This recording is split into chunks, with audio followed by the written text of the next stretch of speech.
Bueno, buenos días a todos. Mi nombre es Antonella Invernici, soy residente de tercer año de la Residencia de Bioquímica Clínica Área Inmunología del Hospital de Niños Ricardo Gutiérrez. El presente Ateneo se titula El remedio peor que la enfermedad, enfermedades, reacciones adversas a drogas y HLA. Como contenido del Ateneo vamos a hablar primero acerca de los antígenos de histocompatibilidad, vamos a ver la tipificación en el laboratorio, hablar de HLA y reacciones medicamentosas, ver un caso clínico y luego finalizar con las conclusiones.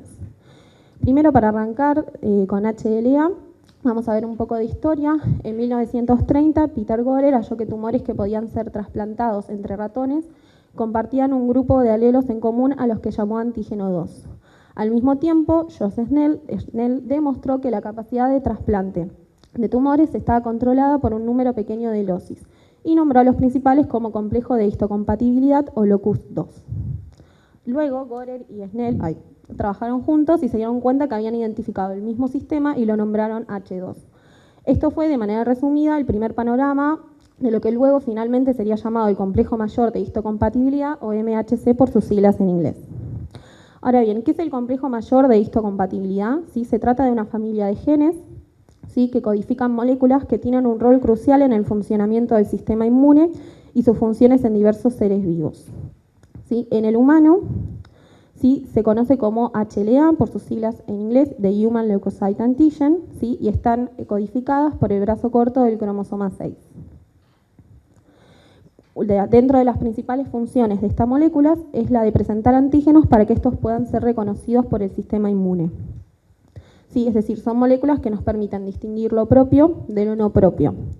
En el caso de algo propio no va a haber una respuesta inmune y en el caso de lo no propio efectivamente se generará una respuesta inmune, todo esto en condiciones fisiológicas.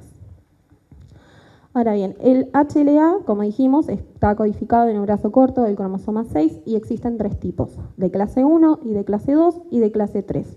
Pero solo los productos de clase 1 y de clase 2 participan de la presentación de antígenos, mientras que los productos de clase 3 incluyen algunos componentes del complemento y citocinas que participan en otros aspectos de la respuesta inmune.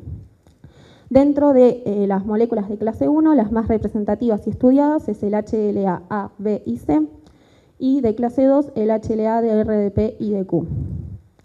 Ahora bien, ¿cómo es la estructura de estas moléculas? ¿Sí? Tanto clase 1 como clase 2 están formadas por dos cadenas polipeptídicas que se unen en forma no covalente. Les traigo acá un esquemita y tienen características en común y también diferencias. Como características en común, ambos tipos, clase 1 y clase 2, tienen un plegamiento tridimensional similar, poseen 4 dominios globulares extracelulares, o sea, 4 dominios, ¿sí?, y ambas tienen un plegamiento tridimensional similar, ¿sí?, y poseen un surco para alojar péptidos, que se los señalo ahí en el gráfico. ¿Sí? Y como diferencias, clase 1, como vemos, es una cadena con 3 dominios globulares, ¿sí?, que se ancla a membrana, solo una de las cadenas, ¿sí?, y se asocia a beta-2 microglobulina, que es una proteína invariante. Mientras que de clase 2 se trata esta vez de dos cadenas, ¿sí?, con dos cadenas con dos dominios globulares cada una y ambas están ancladas a membrana. Clase 1 está expresada, ¿sí?, por todas las células nucleadas, excepto el sincito trofoblasta y las neuronas, así como tampoco los eritrocitos, que sabemos que son células anucleadas. Mientras que las moléculas de clase 2 son expresadas por células presentadoras de antígeno, también llamadas CPA, es decir, células del sistema inmune como los linfocitos B, monocitos, macrófagos y células dendríticas. Vamos a hablar de tres características fundamentales y muy importantes del HLA, ¿sí? Son moléculas poligénicas, porque están codificadas por varios genes, son polimórficas, porque existen múltiples alelos para un mismo locus entre individuos, y son codominantes, porque se expresan en forma simultánea tanto los genes maternos como paternos. Vimos que son poligénicas porque justamente en el brazo corto del cromosoma 6 hay varios genes que codifican estas moléculas, ¿sí? Son polimórficas, de hecho son los genes más polimórficos del genoma humano, ¿sí? Este polimorfismo se halla localizado en el surco de unión a péptidos. Les traigo otro gráfico y se los vuelvo a destacar. Este surco donde estas moléculas unen péptidos. Y este polimorfismo me genera que un gran número de alelos que codifiquen para la síntesis de una gran variedad de moléculas HLA. ¿Sí? De hecho, de clase 1 actualmente se conocen 733 alelos para A, 1115 para B, 383 para C. Hay aproximadamente 30.000 alelos en total conocidos de HLA. Son codominantes, dijimos que se expresan tanto los genes maternos como paternos, ¿sí? Las moléculas, la proteína. ¿Sí? Vemos en este esquema una célula con su dotación tanto paterna y materna de alelos y vemos que en la superficie, en la membrana, expresa tanto de clase 1 como de clase 2 las moléculas maternas y también paternas. ¿Sí? Esta característica de codominancia nos abre paso a una definición importante que es el haplotipo. ¿Sí? El haplotipo son los alelos de un cromosoma que fueron heredados de un mismo progenitor. ¿Sí? Podemos llamar, por ejemplo, al haplotipo 1 paterno y al haplotipo 2 materno. La combinación de dos haplotipos forma lo que es un genotipo. Y otra característica muy importante de los genes HLA es que se encuentran muy próximos entre sí en el genoma y tienden a transmitirse ligados. Esto se conoce como desequilibrio de ligamento y en palabras simples es que se encuentran combinaciones de alelos en la población con mayor frecuencia a la esperada estadísticamente. Vamos a ver brevemente cómo es la nomenclatura de estas moléculas. ¿Sí? Las primeras nomenclaturas se basaban en métodos serológicos, ¿sí?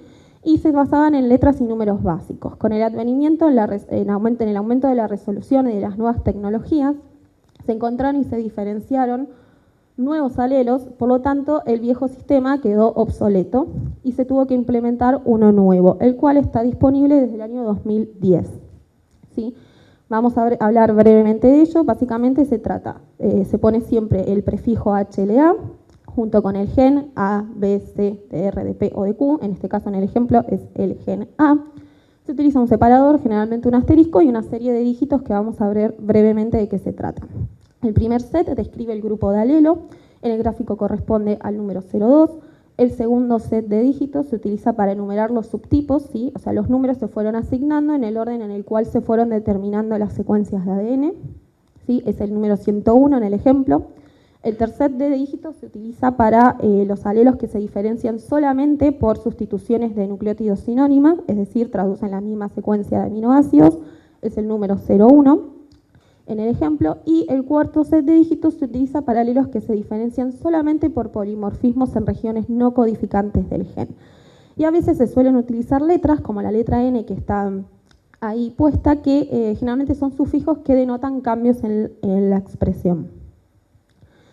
Volvemos a las funciones de HLA. Dijimos que una de las más importantes es la presentación de antígenos, ¿sí? ¿A quiénes? Bueno, a las células del sistema inmune, obviamente, más precisamente a los linfocitos T.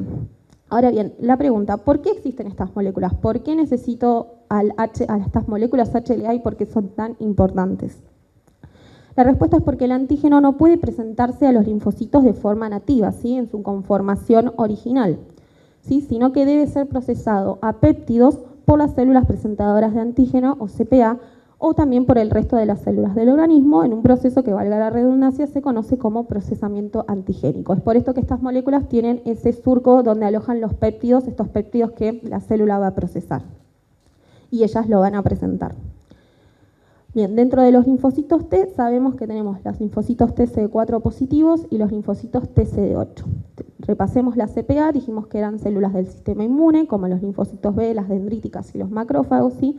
Que son células que están especializadas en la presentación antigénica, ¿sí? Es una de sus principales funciones.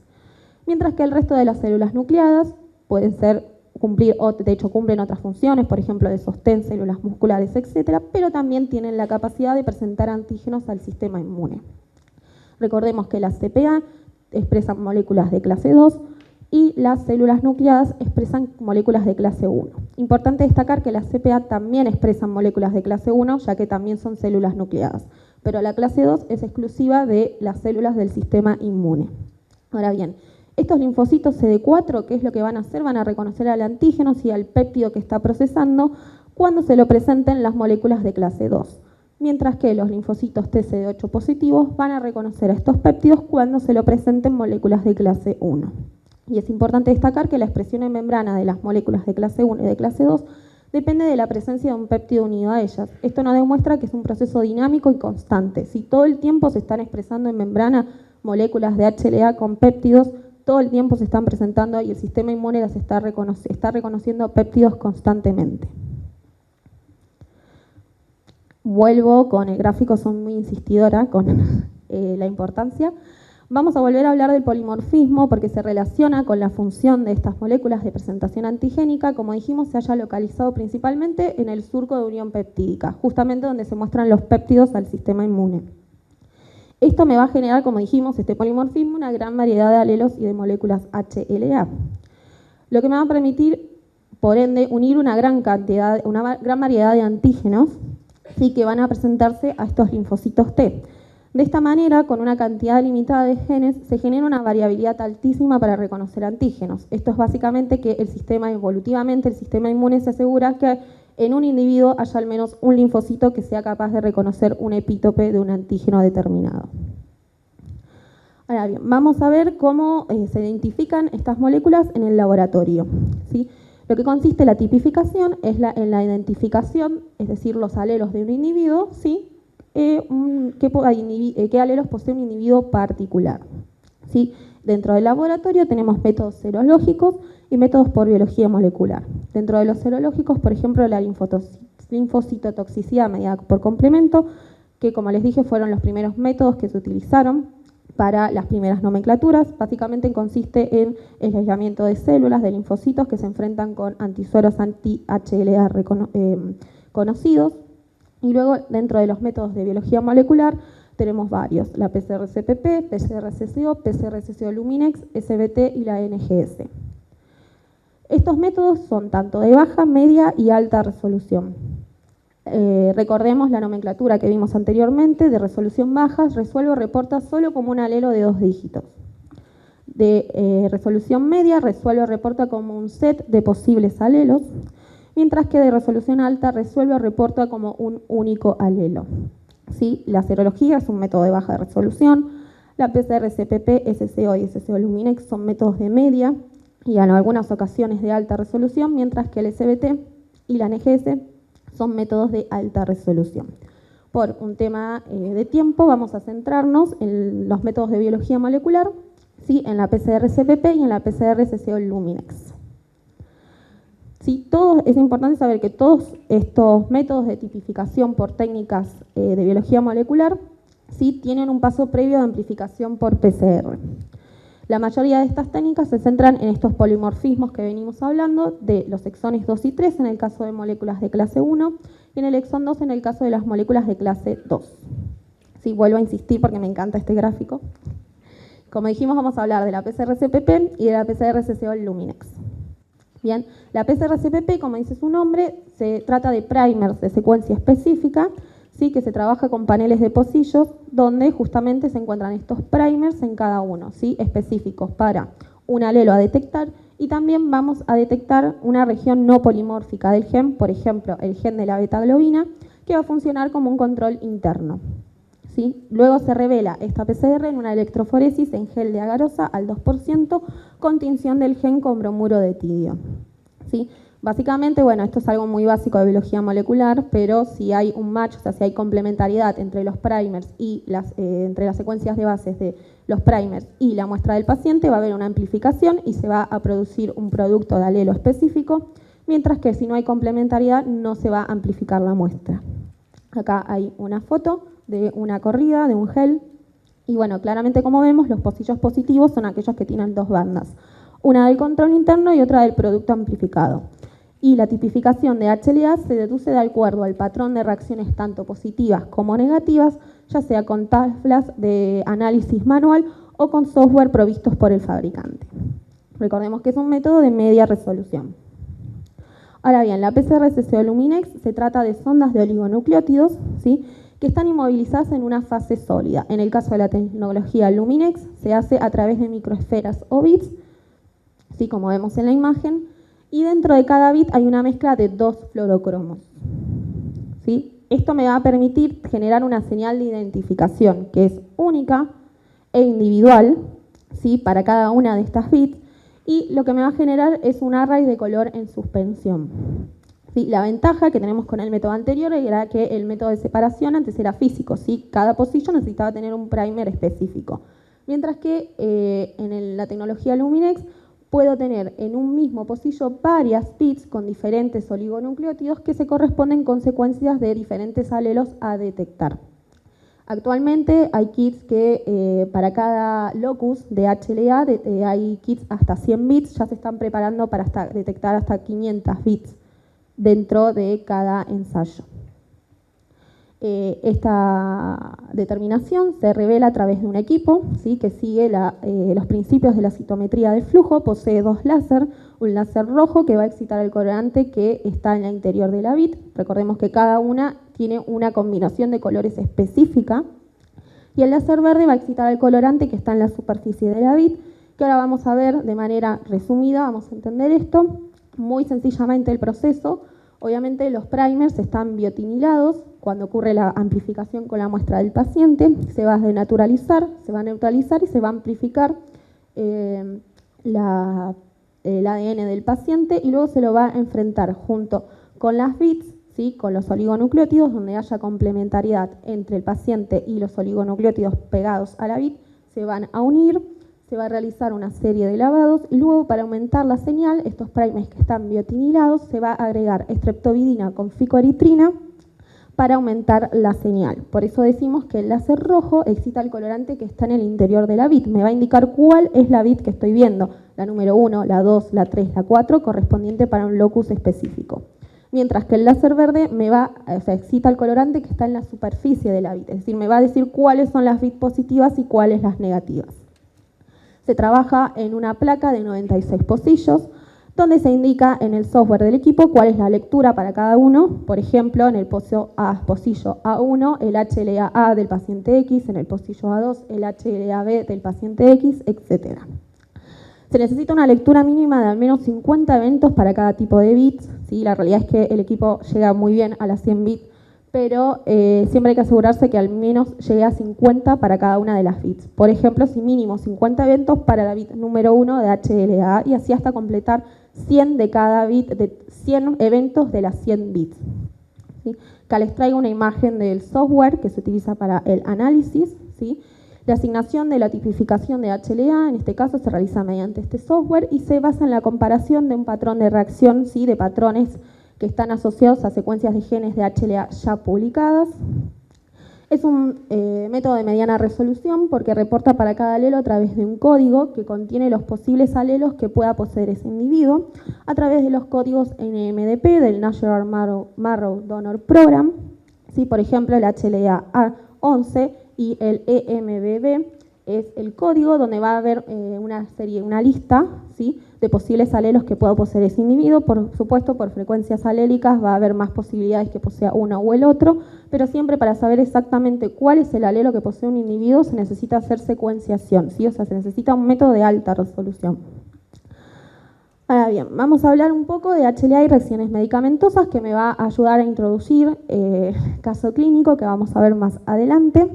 Sí, vamos a hablar primero de enfermedades y HLA.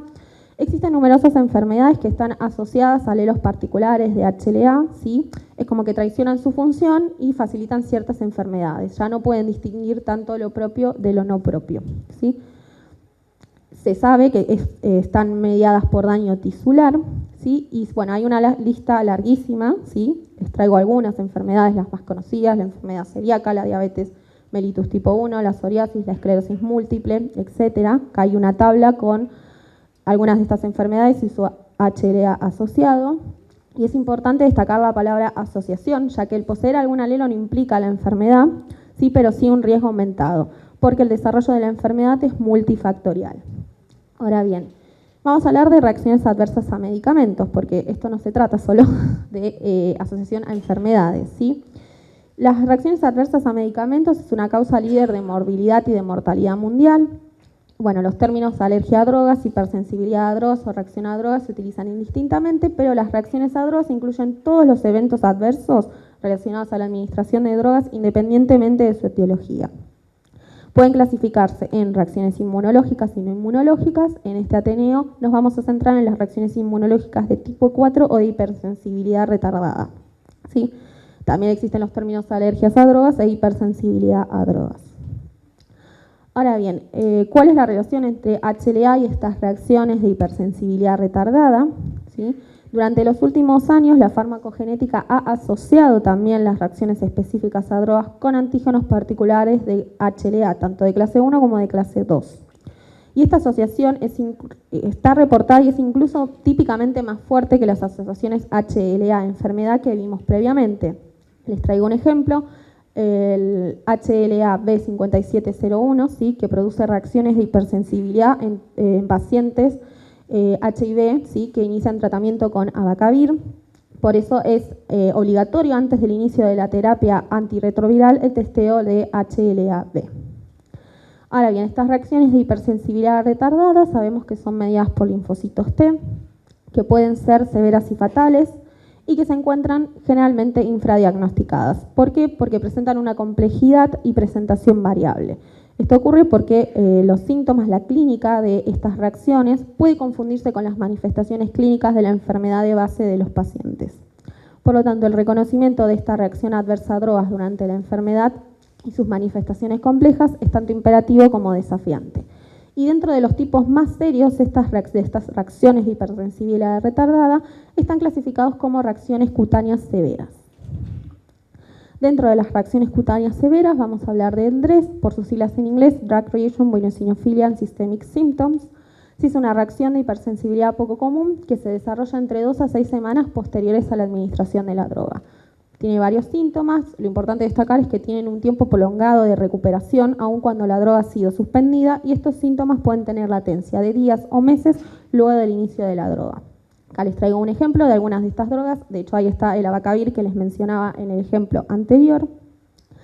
Ahora bien, después de toda esta introducción, ¿cuál es la relación entre HLA y las reacciones de DRESS?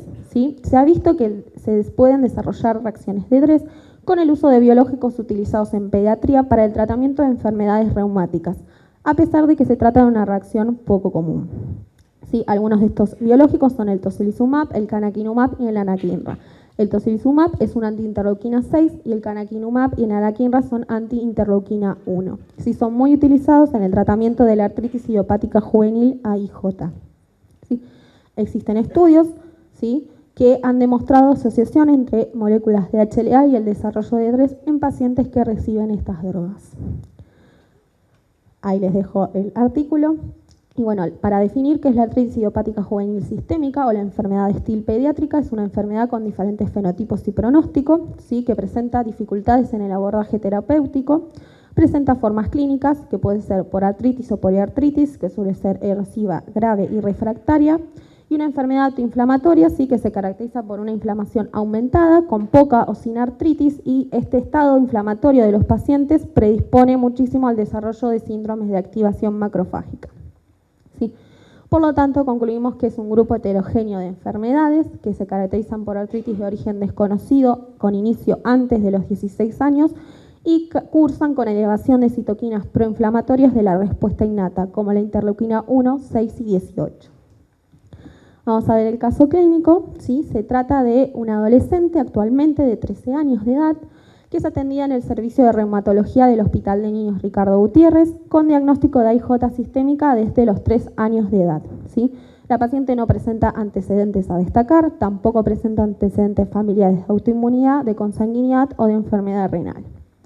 Comienza a los 3 años con un síndrome febril prolongado, con rayo evanescente, artralgia en el tobillo izquierdo, reactantes de fase aguda aumentados y se descartaron causas infecciosas y enfermedades oncohematológicas. La primera sospecha diagnóstica fue la artritis idiopática juvenil sistémica, que se confirma, e inicia tratamiento con AINES, corticoides y canakinumab, que es uno de estos anti-interleuquina 1 que nombramos anteriormente, cada 28 días. Inicia en septiembre del 2014. Para hacer más fácil el seguimiento, vamos a seguir con el caso clínico a través de una línea del tiempo. Durante el 2013 presenta a los 3 años de edad esta sintomatología que les mencioné anteriormente, y en el año 2014, luego de la segunda dosis de canakinumab, ¿sí?, reaparece la fiebre, presenta rash atípico con edema, no pruriginoso y localizado en manos y piel, presenta laboratorio alterado, leucocitosis, eosinofilia, triglicéridos aumentados, presenta una LDH aumentada, un fibrinógeno bajo, una ferritina aumentada, un dímero D positivo, lo cual se condice todo con un síndrome de activación macrofágica. También se realizó una biopsia cutánea que se diagnosticó como farmacodermia. ¿Sí? Ahora la pregunta ¿es un síndrome de activación macrofágica a consecuencia de la inflamación que presenta la enfermedad de base de la paciente? ¿O se trata de un síndrome de DRESS-like que se parece a un DRESS, ¿sí? Y esta inflamación del DRESS es la que causó el síndrome de activación macrofágica? ¿Qué vino primero, el huevo o la gallina? La paciente sigue con canakinumab, con esta medicación, sigue presentando patrones de laboratorio alterados, evoluciona con tos seca irritativa, agrega fiebre y desarrolla acropaquia aguda y eritemastosa. ¿Por qué siguió con el canakinumab? Bueno, la realidad es que no lo sabemos, la paciente antes se atendía en otra institución, ¿sí? Y llega en el año 2015, en diciembre, al servicio de reumatología del Hospital de Niños Ricardo Gutiérrez. Cuando las médicas del servicio de reumatología inician la investigación de los antecedentes de la paciente, es cuando se hacen esta pregunta si se trata de un síndrome de activación macrofágica o de un síndrome de DRESS-like. DRESS-like porque no presenta todas las características de un típico DRESS, pero sí alguna de ellas. La paciente desarrolla una proteinosis alveolar en el año 2016 con diagnóstico a través de VAL. Se realizan en el laboratorio de inmunología diferentes determinaciones, GAM, FAN, poblaciones ENA, poblaciones linfocitarias, funcionalidad TNK y el CD107, todos con resultados normales. Se realiza la secuenciación, o realizamos la secuenciación del gen GATA2, ¿sí? Que es un gen relacionado con inmunodeficiencias primarias que suelen desarrollar problemas pulmonares, entre ellos la proteinosis alveolar, pero fue negativa. También se descartan otras variantes en genes cuya alteración presenta clínica compatible, ¿sí? Se decide suspender el canakinumab, pero debido a su enfermedad de la IJ sistémica, la paciente no podía permanecer sin tratamiento, ¿sí? Por lo que inicia con corticoides y se rota la medicación de la paciente al tocilizumab, que es antiinterleuquina 6, ¿sí? Y generalmente los pacientes con AIJ responden muy bien a este medicamento. En el año 2017, sin embargo, desarrolla un segundo síndrome de activación macrofágica. Luego de la tercera dosis del tocilizumab, ¿sí? Se realiza una IgM que da positiva para Epstein-Barr, ya que hay algunos artículos que proponen que estas reacciones de DRESS pueden desencadenarse por reactivaciones con diferentes virus. Lamentablemente en ese momento no se pudo obtener la carga viral de la paciente. Tanto en el año 2018 como en el 2019 sigue con el tocilizumab porque faltaba todavía evidencia para poder rotar la medicación de la paciente. ¿Sí? En el año 2020 genera un rash urticariano serpentiginoso con bordes eritematosos, genera el tercer síndrome de activación macrofágica, ¿sí? Recibe pulsos de metilprednisolona, ¿sí? En junio suspende la ciclosporina y se deciden hacer diferentes estudios, como la firma del interferón y un panel de citoquinas, donde se observa que está aumentada la interleuquina 18 y, brevemente para describir la firma del interferón, es un estudio de biología molecular donde se estudian factores de transcripción que están relacionados con estados proinflamatorios. En el caso de la paciente, de 4 de ellos obtuvo resultados elevados en 3. Gracias a esta evidencia se puede catalogar a la paciente como un síndrome de interleuquina 18, proteinosis alveolar, síndrome de activación macrofágica. No voy a entrar en detalle con este síndrome, pero sepan que se pudo catalogar a la paciente con este síndrome. Por lo tanto, se pudo rotar la medicación de la paciente al ruxolitinib, ¿sí? Que es un anti-JAK. ¿Sí? Lo que hacen los anti-JAK, de manera resumida, es inhibir varias vías, ¿sí? Que activan factores de transcripción que están relacionados con estados proinflamatorios, ¿sí? En el año 2022, en julio, logra suspender los corticoides y en septiembre del 2022 sale publicado un artículo acerca del HLA de RB115, ¿sí? Y su relación con el desarrollo de estos síndromes de 3. En septiembre se envía muestra al servicio de histocompatibilidad del Hospital Durán de la paciente, ¿sí? Obteniéndose el siguiente resultado. La paciente es portadora de un alelo HLA de RB115, informado por media resolución por metodología Luminex como un set de posibles alelos, entre los cuales figura con altas probabilidades los alelos 1501 y 1503, que están asociados a reacciones de DRESS post-uso de biológicos en este paper y en varios más. Para resumirles cómo se encuentra la paciente hoy, está en tratamiento con este anti-JAK, con el ruxolitinib y con meprednisona en días alternos. No posee rash desde enero del 2023, se encuentra sin fiebre, sin dolor articular, sin acropaquia y sin disnea al realizar ejercicio físico. Se realizan espirometrías periódicas debido al antecedente de proteinosis alveolar que tuvo para evaluar su función pulmonar. En la última tuvo un leve descenso de la capacidad, por lo que se aumenta la dosis de ruxolitinib, la cual fue muy bien tolerada. Y posee un buen estado general y anímico. Realmente la vida de la paciente cambió luego de la suspensión de estos biológicos. Les dejo algunos artículos que también hablan acerca de la relación entre este alelo HLA y estos desarrollos de EDRES. Voy a hablar brevemente de este, ya que me parece interesante. Plantea dos hipótesis inmunológicas, las voy a describir brevemente, no se asusten. Una habla de la hipótesis de reacción al fármaco con eosinofilia y EDRES, que dice que tanto las drogas por sí mismas como sus excipientes generan cambios en la presentación de antígenos, lo que predispone al desarrollo de EDRES por células T helper 2.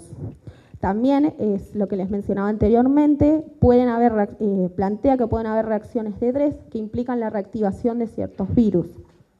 Y todo este estado proinflamatorio del síndrome de EDRES puede predisponer al desarrollo de síndromes de activación macrofágica o incluso al desarrollo de la IJ, aunque aún las vías están por definir. Y la hipótesis de la plasticidad de las citoquinas no habla particularmente de las moléculas, un rol activo de las moléculas en sí, sino cuál es su acción a través de bloquear las vías de la interleuquina 1 y de la interleuquina 6. Esto genera cambios en los perfiles de las células T helper, haciendo que, por ejemplo, las T helper 1 se transformen en células productoras de interferón gamma y que las células T helper 2, ¿sí? Las TCD4 positivas, reconozcan a este alelo particular, ¿sí? Y generen estas reacciones de tipo DRES. Y bueno, la diferencia crítica entre estas hipótesis, todavía no están comprobadas, pero son dos hipótesis interesantes, es la contribución de estos agentes bloqueadores. La verdad es que estos medicamentos tienen estructuras diferentes y no hay una explicación concreta de por qué con estas estructuras diferentes generan este tipo de reacciones, ¿sí? Pero puede ser una combinación de ambas, todavía están en estudio. Es decir, hay hechos que apoyan una teoría y hechos que apoyan la otra teoría. Ahora bien, vamos a ir brevemente a las conclusiones y ya finalizamos. Muchas enfermedades reumáticas pediátricas pueden tratarse de manera segura con terapia biológica. Sin embargo, un grupo muy pequeño de pacientes presentan reacciones alérgicas graves a estos medicamentos. Destacar el rol del laboratorio de histocompatibilidad, no solo en el rol más clásico de trasplante, sino también en su importancia en la determinación de alelos de riesgo, tanto para enfermedades como para reacciones adversas. Conocer estas reacciones ¿sí? Genera un reconocimiento y manejo más temprano de los pacientes, la retirada del fármaco implicado a tiempo y mejora el pronóstico de las AIJ al disminuir la mortalidad, al disminuir el riesgo de enfermedad pulmonar. Como les mencioné anteriormente, se desconocen los mecanismos ¿sí? Entre estas reacciones cruzadas entre los fármacos que son estructuralmente diferentes, pero abre una línea de investigación en inmunología para poder dilucidar estos mecanismos. Y bueno, la tipificación de HLA de RB115 podría determinar el riesgo, podría ser de DRES y podría ser de utilidad para los pacientes antes de la prescripción, ¿sí? Ya que puede limitar la incidencia de estas reacciones. Esta es la bibliografía. Agradecer al servicio de histocompatibilidad del Hospital Durán, ¿sí? Donde se hizo el HLA de la paciente y donde realicé mi rotación por el servicio de histocompatibilidad. Al servicio de reumatología del Hospital de Niños Ricardo Gutiérrez, ¿sí? A la jefa del servicio, la doctora Graciela Espada, y la doctora Marcela Álvarez, médica de la paciente, que me brindó la información para poder realizar este ateneo, y a todo el equipo de reumatología. Al servicio de inmunología del Hospital de Niños Ricardo Gutiérrez, mi hospital, quienes también colaboraron mucho en la confección de este ateneo.